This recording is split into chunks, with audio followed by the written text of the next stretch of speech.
Voilà, bonjour tout le monde. Alors, bienvenue dans cette conférence intitulée « Sainte Rita, l'incorruptible ». Alors, pourquoi l'incorruptible? Évidemment, pas du tout à cause du film de Brian De Palma. On sait de sources sûres que Rita n'a jamais travaillé pour Elliot Ness, ni traqué Al Capone.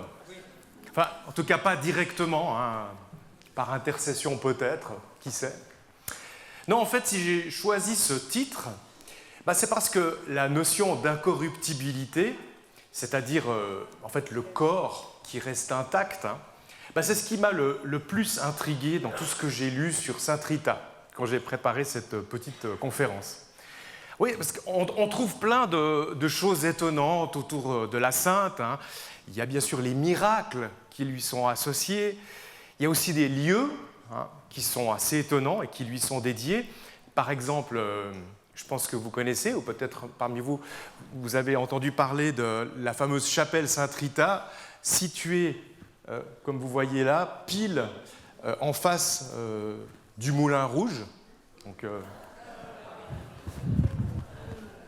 Moulin Rouge, et c'est là.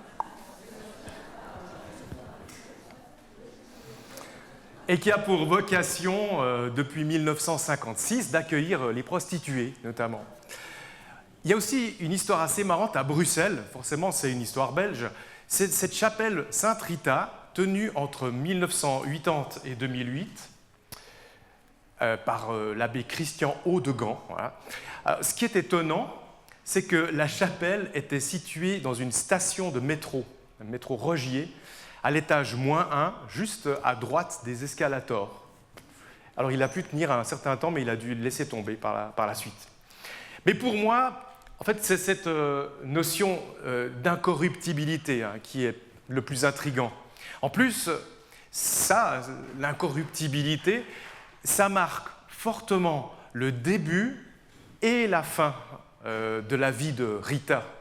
Le début avec le prodige des abeilles, je vous en parlerai rapidement tout à l'heure, et puis la fin avec l'odeur de rose à la mort de Rita, notamment une des raisons pour lesquelles il y a ces roses, pas seulement bien sûr. Et puis alors entre sa naissance et sa mort, c'est tout le contraire en quelque sorte. Au front de Sainte Rita, une blessure sointante et malodorante, quelque chose qui n'a rien à voir avec l'incorruptibilité. Alors, je vais vous parler un peu de tout ça maintenant, en une mini-conférence de 25 minutes. Ce sera suivi d'une création pour quatuor à cordes que j'ai faite ce dernier mois et qui est inspirée par Sainte Rita. Vous allez voir, c'est une histoire parfois sombre de Sainte Rita, mais aussi pleine d'espoir. Bon, alors j'ai parlé d'incorruptibilité, mais en fait, Rita, elle est surtout connue pour être la sainte des causes désespérées. C'est comme ça, en général, quand on dit Sainte Rita, c'est celle... On l'a pris quand on n'a plus d'espoir, quand on est en face d'un problème vraiment costaud et qui demande une intercession solide. Prenez par exemple le coronavirus. Attention, le coronavirus, au début, en 2020. À l'époque, un sondage avait été lancé sur Internet, précisément sur Facebook et Twitter, avec cette question: quel saint prieriez-vous pour lutter contre une infection Covid? Alors, 1158 personnes ont répondu à ce sondage, et en voici les résultats. Qui arrive premier? Sainte Rita, évidemment, la sainte des causes désespérées, suivie de près par Saint Roch, quand même. C'est assez logique, c'est le saint des pharmaciens, des chirurgiens. Et notez aussi la présence de Saint Didier, il y a une personne qui a voté pour lui, et Saint Raoul, aussi une personne, Didier Raoul. Voilà, pour ceux qui avaient pris de l'hydroxychloroquine, avec plein de données. On voit donc à quel point aujourd'hui Sainte Rita est populaire comme patronne des causes perdues. Le pape Jean-Paul II, d'ailleurs, a déclaré en 2000 que Sainte Rita, elle était une des saintes les plus populaires avec Saint Antoine. il y a un exemple étonnant de prière adressée à cette sainte populaire des causes désespérées. Je ne sais pas si vous connaissez cette histoire. C'est les prières adressées par l'artiste français Yves Klein, un peintre connu pour ses monochromes et son bleu outre-mer, dont il a déposé la recette, le bleu Yves Klein. Un artiste qui par ailleurs a beaucoup influencé Jean Tinguely pour son idée de l'art immatériel. Eh bien, Yves Klein, figurez-vous qu'il a sollicité à plusieurs reprises et avec ferveur l'intercession de Sainte Rita, plaçant carrément sa réussite artistique sous sa protection. Il a même fait 2 pèlerinages à Cashia, où il a déposé en secret, en 1961, un ex-voto. Ça, là, c'est plus petit, c'est cet écrin de verre qui contient des pigments de rose, forcément, d'or, et de son bleu outre-mer. Un ex-voto qu'on a redécouvert par hasard en 1980. Yves Klein, donc on cherchait de l'or pour restaurer une statue. Puis une sœur a trouvé ça. Elle a dit « Ah, il y a de là dans cette boîte ». Et c'est un ex-voto d'Yves Klein. Yves Klein y avait ajouté une prière à Sainte Rita. Vous la voyez, elle est pliée là, en fait, un papier, dans laquelle il écrivait, je cite, « Sainte Rita de Cashia, je te demande d'intercéder auprès de Dieu, le Père Tout-Puissant, afin qu'il m'accorde toujours la grâce d'habiter mes œuvres et qu'elles deviennent toujours plus belles, et puis aussi la grâce que je découvre toujours, continuellement et régulièrement, toujours de nouvelles choses dans l'art, chaque fois plus belles, même si, hélas, je ne suis pas toujours digne d'être un outil à construire et créer de la grande beauté. Que tout ce qui sort de moi soit beau, ainsi soit-il. » Sacrée prière, C'est beau, en même temps, vouloir créer toujours de la beauté. Alors personnellement, la prière à Sainte Rita, patronne des causes perdues que je préfère, c'est celle que lui a adressée ma mère, probablement en 2006. Je vous expliquerai en fin de conférence pour quelle cause désespérée elle l'a faite. J'aimerais maintenant vous résumer quelques minutes la vie de Sainte Rita, ou plutôt ses 2 vies. Ce faisant, nous découvrirons peut-être pourquoi notre Rita Mancini, l'incorruptible, est devenue cette patronne des causes désespérées. Alors sa vie, on la connaît essentiellement grâce à une biographie rédigée en 1610 par le père Agostino Cavallucci. Et puis bien sûr, il y a la tradition populaire de Cashia, mais Rita elle-même, elle n'a laissé aucun texte, aucune trace, à part bien sûr celle de son corps, qu'on dit être le sien, et qui est gardée précieusement d'abord dans son couvent des Augustines depuis le XVe siècle, et puis maintenant déplacée à Cashia. Alors pour raconter les 2 vies de Sainte Rita, je vais me baser essentiellement sur 2 livres. D'ailleurs, vous trouvez le 2e dans la boutique. À gauche, celui de l'historien Monseigneur Léon Christiani, publié en 1956, et à droite, surtout, Sainte Rita de Cashia, La Rose de Lombrie, ouvrage très complet, publié d'abord en italien en 2010 par l'historien et anthropologue italien Mario Poglia. 2 regards, bien sûr, parmi bien d'autres. Alors, selon la tradition, Rita est née probablement en 1381 dans le petit village de Roccaporena, à environ 3 km de Cashia. Hop. Alors c'est tout petit, mais il y en a parmi vous qui connaissez bien cet endroit, à droite un peu là, avec un peu en montagne comme ça. Ses parents étaient plutôt âgés et désespérés de ne pas avoir encore d'enfants. Pour changer cela, la mère de Rita s'est donc remise à Sainte Margarita, qui était considérée au Moyen-Âge comme la patronne des naissances. En tout cas, c'est l'hypothèse que fait l'historien Mario Poglia. Et donc, le prénom de Rita serait un diminutif de celui de Sainte Margarita. Mais on sait aussi que Margarita signifie perle en latin, et donc Sainte Rita, ce serait petite perle. À voir. En tout cas, nous voilà avec Petite Perle, notre petite perle bébé, et arrive le fameux premier prodige, celui des abeilles que j'ai évoqué en début de conférence. Rappelons ce prodige, 5 abeilles entrent et sortent de la bouche de Rita alors qu'elle est endormie dans son berceau, et elles lui déposent du miel dans la bouche, selon certaines histoires. Un métayer, un agriculteur en gros, qui peu de temps avant s'était fait une profonde blessure à la main, accourt pour chasser les abeilles. Au moment de son geste, miracle, sa blessure se referme. Alors voilà la première manifestation de l'incorruptibilité dans la vie de Sainte Rita.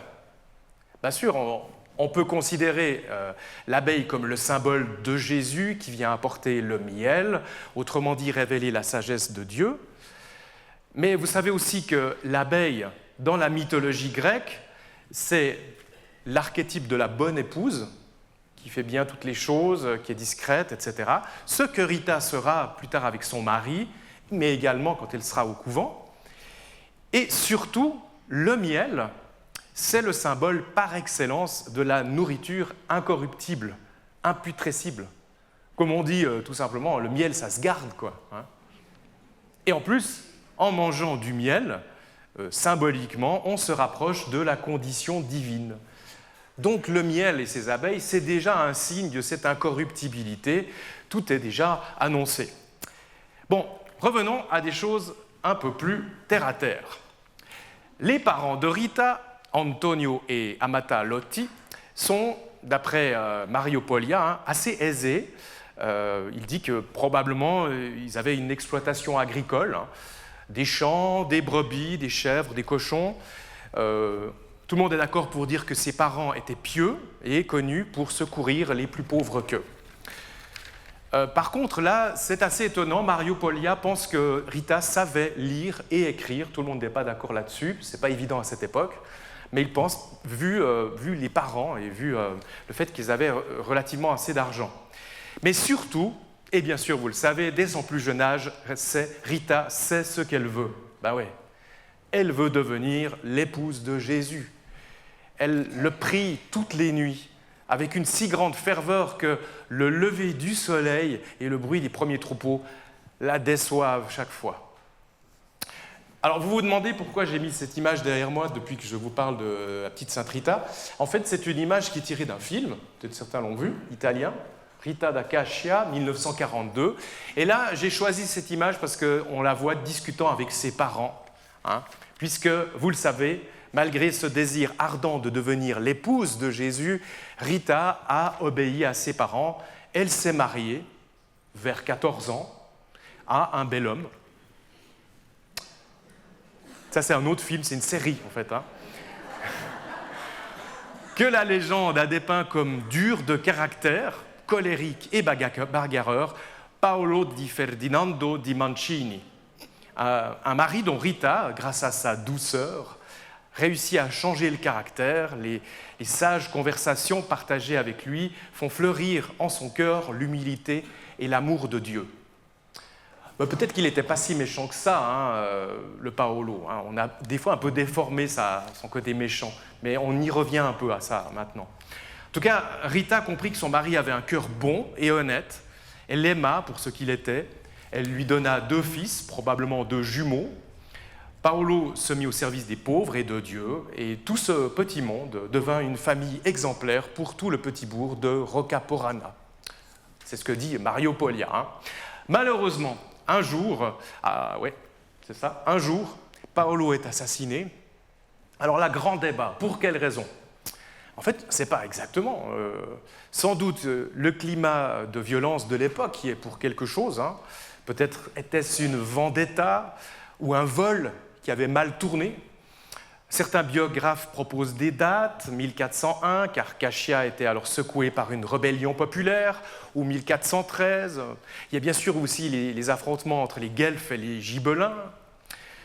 C'est pas clair.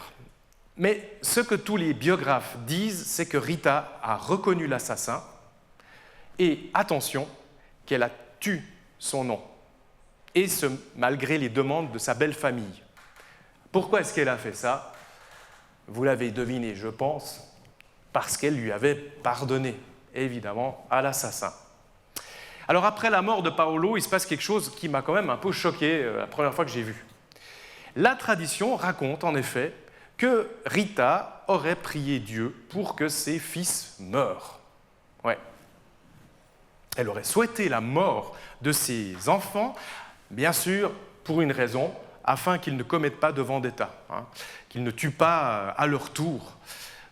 Bon. Du coup, elle a été exaucée, les 2 fils meurent peu de temps après, et voilà Rita libre de réaliser enfin ce dont elle rêve depuis toujours, entrer au couvent. Ça, c'est aussi le film. Mais attention, ce n'est pas encore gagné. Rita se présente au couvent Sainte-Marie-Madeleine, à Cachia, et elle est d'abord rejetée. Par 3 fois. Pour quelle raison ? Pas parce qu'elle était mariée, non. Les veuves étaient acceptées dans les couvents augustiniens, en fait. Non, en fait, c'est probablement parce qu'elle était veuve d'un homme assassiné. Et peut-être qu'elle gardait au fond d'elle une haine secrète contre l'assassin, donc c'était un peu risqué pour la congrégation. Et voilà comment continue l'histoire. Une nuit que Rita prie chez elle pour qu'on la laisse enfin entrer au couvent, on frappe à la porte de sa petite maison. Une voix l'appelle. Elle se penche à la fenêtre. Personne. Soudain, Saint Jean-Baptiste, Saint Nicolas de Tolentino et Saint Augustin apparaissent et lui disent d'aller au couvent. Saint Jean-Baptiste se présente ensuite au seuil de sa maison et il l'emporte avec lui du haut du rocher de Roccaporena. Ils volent ensemble. Bon, au départ, ce n'était pas ça, mais on a traduit par « ils volent ensemble », mais on ne sait pas exactement comment ils ont fait, en fait. Mais imaginez, ils volent ensemble vers Cachia, Rita, le cœur battant, Saint Jean-Baptiste, la rassurant. Voilà. Les 2 autres arrivent ensuite, les 2 autres saints, et ils la déposent dans la cour du couvent, alors que tout est fermé. Le lendemain matin, après avoir entendu le récit de Rita, les sœurs l'acceptent et elle peut prononcer ses vœux. Après, il y aurait d'autres versions. Mario Poglia, par exemple, il dit que peut-être simplement on a imposé à l'abbesse d'accueillir Rita et Punchschluss, quoi. C'est en tout cas à ce moment-là que commence la 2e vie de Rita, celle au couvent. Alors au couvent, Rita se fait remarquer tout de suite par son obéissance. L'abbesse lui commande d'arroser une petite plante desséchée dans le jardin. Elle le fait, sans broncher, et comme par miracle, la plante reverdit. Un élément important de cette tradition de Sainte Rita. Alors si elle prend soin des plantes, par contre, alors elle malmène sérieusement son corps. Elle s'inflige de terribles douleurs sur le modèle de Saint Paul pour participer aux souffrances du Christ, pour porter dans son corps les blessures de Jésus. Alors, le père Cavallucci, le premier biographe, rapporte ainsi que Rita se frappait 3 fois par jour, la première fois avec du fer, puis avec du cuir, puis avec un martinet. Régulièrement, elle exposait aussi un doigt ou un pied au feu pour éteindre les mauvais désirs. Elle dormait à même le sol. La journée, elle portait un cilice en crin de porc pour s'irriter la peau, avec dans sa tunique des épines cousues. C'était vraiment tout un programme de souffrance. Dans sa biographie, Léon Christiani explique cela en disant que Rita, c'était vraiment l'amante de la croix, en fait. Rita était comme une fan inconditionnelle, si on peut dire ça ainsi, de la passion du Christ. C'est ce qui l'a marqué le plus, vraiment. Nous tous, mais en quelque sorte, pour elle, c'était quelque chose de très, très important. Il paraît même que dans sa cellule, elle avait créé des sortes de stations pour vivre en fait la passion, une sorte de chemin de croix avant l'heure. Et puis arrive le jour du miracle de l'épine. Alors on dit que ça s'est passé à peu près 15 ans après l'entrée de Rita au couvent. Un vendredi saint, juste après avoir entendu un sermon très fort de Jacques de la Marche, Rita se prosterne devant une image du Christ crucifié et le supplie de lui accorder au moins une petite partie de ses peines. Une épine se détache alors de la couronne, il vient se planter profondément dans le front de Rita. Ce sera son stigmate, une blessure qui ne se refermera presque plus jamais et qui la fera souffrir atrocement. Une blessure dont il se dégage continuellement une très mauvaise odeur, une plaie suppurante et On dit même d'où sortaient des vers. Ce qui est un contraste avec ce qu'on dit en général des stigmates, puisque normalement des stigmates se dégagent un parfum de fleurs. Mario Poglia imagine que c'est parce qu'en fait, la couronne du Christ, c'était à la base une moquerie des Romains. On lui a mis ça pour que ça soit le roi des Juifs. Et puis Rita, en se sentant mauvais comme ça avec cette épine, quelque part, elle est aussi exposée à la risée des gens et elle partage vraiment très fortement cette douleur. Alors on l'a vu tout à l'heure, les abeilles avec leur dard menaçant avaient amené de l'incorruptibilité au premier jour de Rita, le miel. Durant sa vie de religieuse, l'épine du Christ lui amène tout le contraire. C'est vraiment la corruptibilité là. Comme d'ailleurs dans les histoires de nombreuses saintes, c'est assez intriguant, où souvent la vie de ces saintes, leur corps, se transforme en mort. Son corps se putréfie. Et au jour du trépas, au jour de leur mort, de ces saintes, mais également de Rita, on va le voir, c'est tout le contraire. Alors durant 15 ans, Rita va supporter ce stigmate. Elle doit rester dans sa cellule pour ne pas déranger les autres sœurs. La plaie ne se refermera qu'une seule fois lors d'un pèlerinage à Rome. À la fin de sa vie, Rita ne mange presque plus que des hosties. Elle maigrit. Peu de temps avant sa mort, au début de l'année 1457, en plein hiver, elle reçoit la visite d'une cousine qui lui demande s'il faut qu'elle apporte quelque chose de sa maison natale. Rita lui demande une rose de son petit jardin en plein hiver. Et miracle, la cousine en trouve une et lui demande ensuite de lui ramener 2 figues. Miracle, la cousine trouve également dans le petit jardin de Roccaporena. Le 22 mai, c'est notre jour, Rita expire. La légende raconte qu'on entend alors 3 coups de cloche du monastère frapper comme ça, sans que personne s'en occupe. Puis dans la cellule de Rita, il y a une clarté soudaine et un parfum céleste. Son corps sent bon après 15 ans de mauvaise odeur et sa plaie brille. 180 ans après sa mort, lorsqu'on ouvre son cercueil pour son procès de béatification, on remarque que son corps est presque en parfait état, couleur vivante, bonne odeur. Parce que selon se raconte l'Église, c'est comme si son cadavre était plus vivant que son corps quand la sainte était en vie. Voyez. On en revient à cette idée d'incorruptibilité. D'ailleurs, en 1900, Rita a été canonisée pour cela, en plus de 2 miracles qui avaient été reconnus à l'époque. Bien, alors en guise de conclusion, j'aimerais revenir sur cette histoire de patronne des causes perdues. Ouais. Oui, parce que... Parce que, en fait, ce qui est marrant, c'est que normalement, les saints, ils sont les patrons de choses dont ils ont souffert. Par exemple, Sainte Apolline, on lui a arraché toutes les dents.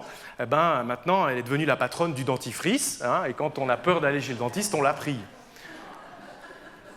Ce n'est pas le cas, je trouve. Pas le cas chez Sainte Rita. Enfin, je sais pas, dans sa vie, on l'a vu, Rita a eu finalement tout ce qu'elle voulait, avec de la patience, soit, mais elle l'a eu. Par exemple, elle a toujours rêvé d'aller au couvent, elle est devenue religieuse. Plus tard, elle a vraiment voulu souffrir comme le Christ, elle a reçu son épine. Même chose sur son lit de mort, elle voulait une rose, elle a reçu cette rose. Donc, ce qui est marrant, c'est qu'en regardant un peu, cette étiquette de sainte des causes impossibles, on la doit à un ermite portugais, Francisco de Brito, en 1710, presque un siècle et demi après la mort de Sainte Rita, probablement parce qu'une prière adressée par la population à la sainte avait vaincu une épidémie de peste. Depuis, Sainte Rita porte ce surnom et on n'a de cesse de la prier quand on est désespéré pour un miracle. Et il y a un miracle avec lequel j'aimerais terminer ma petite conférence, comme je vous l'avais promis. C'est celui lié à la prière de ma mère. Alors en fait, elle avait demandé à la Sainte Rita d'intercéder lors du référendum contre la construction du nouveau théâtre Équilibre. Eh bien, miracle, une fois de plus. C'était combien ? Avec 125 voix d'écart, je crois. Le référendum a été rejeté et le projet de théâtre lancé. Voilà. Merci, Sainte Rita. On parle de scène. Eh bien, allons-y, ou restons-y sur scène. Je vous propose de découvrir maintenant une pièce que j'ai composée à partir de l'histoire de Sainte Rita. Il y a d'ailleurs assez peu de pièces instrumentales en fait sur Sainte Rita, mais c'est assez logique parce qu'elle a été canonisée en 1900, donc Mozart ou Bach, ils n'ont rien écrit sur Sainte Rita, c'était trop tôt. Bien. Alors je vais juste vous expliquer en 1 minute ce que vous allez entendre, et puis ensuite j'inviterai le quatuor à cordes à venir vous jouer ça, ça durera environ 10 minutes. Ce sera en 3 parties, chaque fois de 2-3 minutes. La première partie, vous aurez une suggestion de la naissance, puis les abeilles avec des notes qui tournoient comme ça, le mariage, ceux qui ont une oreille musicale entendront peut-être le ti-ta-ta-ta-ta-ta que j'ai glissé à l'intérieur, et le mariage qui se passe tranquillement, doucement, avec une fin sombre, puisque le mariage se termine de manière sombre, avec la mort de Paolo et des 2 enfants. Une seconde de respiration, nous passerons à la passion de Rita. Ben oui, puisque c'était la clé de sa deuxième partie de vie, prie Jésus pour qu'il lui donne quelque part à souffrir comme lui. Je me suis inspiré d'un compositeur qui s'appelle Péteris Vasks, qui a une magnifique pièce souvent inspirée par l'Évangile, mais aussi par une pièce que vous connaissez sûrement, c'est la Passion selon saint Matthieu, mais aussi un peu Saint Jean de Bach. Il y aura 2 airs qui m'ont un peu inspiré, c'est Erbarme dich et Zerfließe meine Herze. Avec à la fin la mort de Rita, vous entendrez les cloches. Et la 3e partie, l'éternelle Rita. J'avais envie de terminer avec de l'espoir, puisque Rita est parmi nous maintenant, elle est dans le monde, elle est populaire, on l'a pris, que ce soit de 1000 façons, et en tout cas, tout le monde la connaît. Et voilà, j'avais envie de terminer avec ces miracles de Rita. Et j'espère que cette pièce vous plaira. On va s'installer pendant juste 2 minutes, 2-3 minutes, et puis on écoutera ça. Merci beaucoup.